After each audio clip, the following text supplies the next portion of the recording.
Hi guys, ನಮಸ್ತೆ, welcome to the channel. So guys, ಇವತ್ತು ವರಮಹಾಲಕ್ಷ್ಮಿ ಹಬ್ಬ ನಾನು 2 ಕೊಲಾಜ್ ಮಾಡಿ ಹಾಕ್ತಾಯಿದ್ದೀನಿ. ಸೊ ಬಿಫೋರ್ ಮತ್ತು ಆಫ್ಟರ್ ಎಲ್ಲ ಸೆಲೆಬ್ರೇಷನ್ನು. ಸೊ ಈ ಡೆಕೋರೇಷನ್ ನಾನು ಆ್ಯಡ್ ಆನ್ ಮಾಡ್ಕೊಂಡಿದ್ದೆ. ನಂಗೆ ಐಡಿಯಾನೇ ಇರಲಿಲ್ಲ. ಆ್ಯಕ್ಚುಲಿ ಲಾಸ್ಟ್ ಮೂಮೆಂಟಲ್ಲಿ ನಾನು ಇದನ್ನ ಆ್ಯಡ್ ಆನ್ ಮಾಡ್ಕೊಂಡಿದ್ದು. ಸೊ ನಂಗೆ ಗೊತ್ತಿರೋರೊಬ್ಬರು ಡೆಕೋರೇಷನ್ ಮಾಡಿಕೊಟ್ರು, ತುಂಬ ಚೆನ್ನಾಗಿತ್ತು. ನಾನು ಈ ಡೆಕೋರೇಷನ್ ಎಲ್ಲ ಮುಗಿಸ್ಕೊಂಡು ಅಲ್ಲಿ ಮಧ್ಯೆ ಹೂವು ಹಾಕಿ ಅಂತ ಹೇಳಿದರು. ಹೂವು ಎಲ್ಲ ನಾನು ಒಬ್ಬಳೇ ಕಟ್ತಿದ್ದೆ, ಯಾಕೆಂದರೆ ಒಬ್ಬೊಬ್ಬರು ಒಂದೊಂದು ಕೆಲಸ ವಹಿಸ್ಕೊಂಡಿದ್ರು. ನಾನು ಡೆಕೋರೇಷನ್ದು ವಹಿಸ್ಕೊಂಡಿದ್ದೆ. ಡೆಕೋರೇಷನು ಮತ್ತು ದೇವ್ರಿಗೆ ಏನೇನು ಬೇಕು, ಸೀರೆ ಉಡ್ಸೋದಾಗಿರಿ ಪ್ರತಿಯೊಂದು ನನಗೆ ಆ ಥರ ಮಾಡೋಕ್ಕೆ ಇಷ್ಟ. ಆ್ಯಕ್ಚುಲಿ ಡೆಕೋರೇಷನ್ಸ್ ಮಾಡಬೇಕು, ಈ ಥರ ಅಲಂಕಾರಗಳು ಮಾಡೋದು ನಂಗೆ ಸಖತ್ ಇಷ್ಟ. ಅದಕ್ಕೋಸ್ಕರ ಈ ಕೆಲಸನ ನಾನೇ ವಹಿಸ್ಕೊಂಡು ಆಲ್ಮೋಸ್ಟ್ ಫ್ಲವರ್ ಡೆಕೋರೇಷನ್ ಆಗಿರಲಿ, ಸ್ಯಾರಿ ಉಡ್ಸೋದಾಗಿರಲಿ ಎಲ್ಲ ನಾನೇ ಮಾಡಿಕೊಂಡೆ.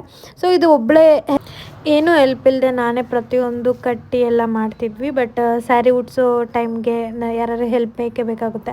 ಸೊ ನಾನು ನನ್ನ ಸಿಸ್ಟರ್ ಇಬ್ಬರು ಸ್ಯಾರಿ ಫೋಲ್ಡಿಂಗ್ ಆಗಿರಲಿ, ಅದು ಕುಡ್ಸೋದಾಗಿರಲಿ, ಇಬ್ಬರು ಹೆಲ್ಪ್ ಮಾಡಿಕೊಂಡು ಮಾಡಿದ್ವಿ ಅದನ್ನು.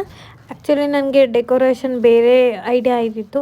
ಸೊ ಲಾಸ್ಟ್ ಒಂದು 5 ಮಿನಿಟ್ಸಲ್ಲಿ ಚೇಂಜ್ ಮಾಡಿ ನಾನು ಇದು ಮಾಡ್ಕೊಂಡಿದ್ದಾಗ ಅದೆಲ್ಲ ಐಟಮ್ಸ್ ಎಲ್ಲ ಆಲ್ರೆಡಿ ತೊಗೊಬಂದುಬಿಟ್ಟಿದ್ವಿ. ಬಟ್ ಇದೇ ಓಕೆ ಡಿಫ್ರೆಂಟಾಗಿರುತ್ತೆ ಅಂತ ಹೇಳಿ ಇದನ್ನ ಹಾಕ್ಸಿದ್ದೆ ನಾನು.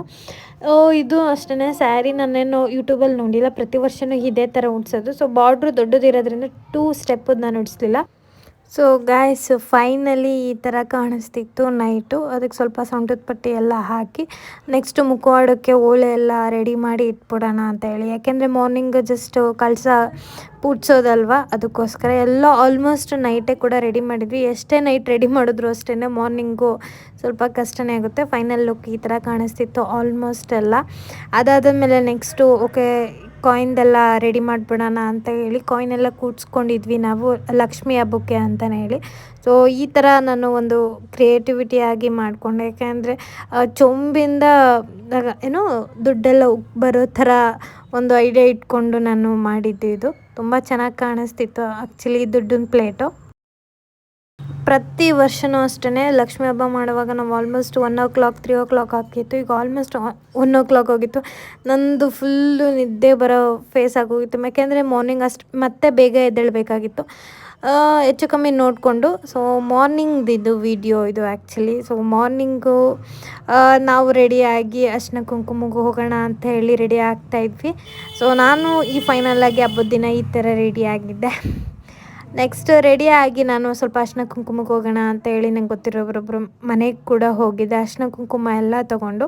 ಸೊ ನಾನು ಯಾವ ಥರ ರೆಡಿಯಾಗಿದ್ದೀನಿ ಅಂತ ಪಿಕ್ ಕೂಡ ಹಾಕ್ತೀನಿ ನೋಡಿ. ನೆಕ್ಸ್ಟ್ ನಮ್ಮ ಅತ್ತೆ ಮನೆಗೆ ಹೋಗಿದ್ವಿ. ಸೊ ಅವರು ಕೂಡ ಲಕ್ಷ್ಮಿ ಕೂರಿಸಿದ್ರು, ತುಂಬ ಚೆನ್ನಾಗಿತ್ತು. ಅವ್ರು ಅರ್ಶಿನ ಕುಂಕುಮಕ್ಕೆ ಕರೆದಿದ್ರು ಅಂತ ಹೇಳಿ ನಾನು ಅಮ್ಮ ಇಬ್ಬರು ಹೋಗಿದ್ವಿ. ಅಲ್ಲಿ ಜಾಸ್ತಿ ಟೈಮ್ ಇರೋಕ್ಕಾಗಲಿಲ್ಲ, ಏಕೆಂದರೆ ನಮ್ಮನೇಲಿ ಲಕ್ಷ್ಮಿ ಇರೋದ್ರಿಂದ. ಸೊ ಬೇಗ ಬಂದ್ವಿ. ಆಲ್ರೆಡಿ ಈವ್ನಿಂಗ್ ಆಗೋಗಿತ್ತು. ಈವ್ನಿಂಗ್ ಪೂಜೆ ಮಾಡಬೇಕಿತ್ತು, ಯಾಕೆಂದರೆ ಜನ ಎಲ್ಲ ಈವ್ನಿಂಗ್ ಕರಿಬೇಕಿತ್ತಲ್ಲ, ಅದಕ್ಕೋಸ್ಕರ. ಸೊ ನಾನು ಎಲ್ಲ ಪೂಜೆ ಎಲ್ಲ ಮುಗಿಸ್ಕೊಂಡು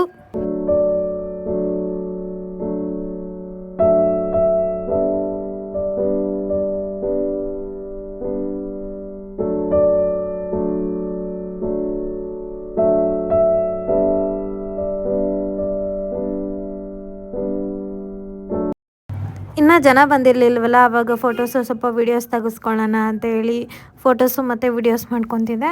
ಆಮೇಲೆ ನೆಕ್ಸ್ಟ್ ನನ್ನ ಫ್ರೆಂಡ್ ಬಂದಳು. ನಾನು ಯಾರನ್ನೂ ಅಷ್ಟೊಂದು ಕರೆದಿರಲಿಲ್ಲ ಆ್ಯಕ್ಚುಲಿ. ಇವಳೊಬ್ಳನ್ನ ಕರೆದಿದ್ದು, ಎಲ್ಲ ದೂರ ಇರೋದ್ರಿಂದ ಯಾರೂ ಬರೋಕ್ಕಾಗಲ್ಲ.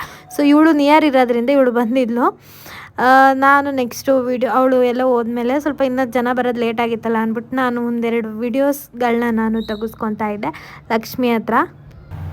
ನಮ್ಮನೆ ಮಹಾಲಕ್ಷ್ಮಿ ಹೇಗಿದೆ ಅಂತ ಕಮೆಂಟ್ ಮಾಡಿ ಗೈಸ್.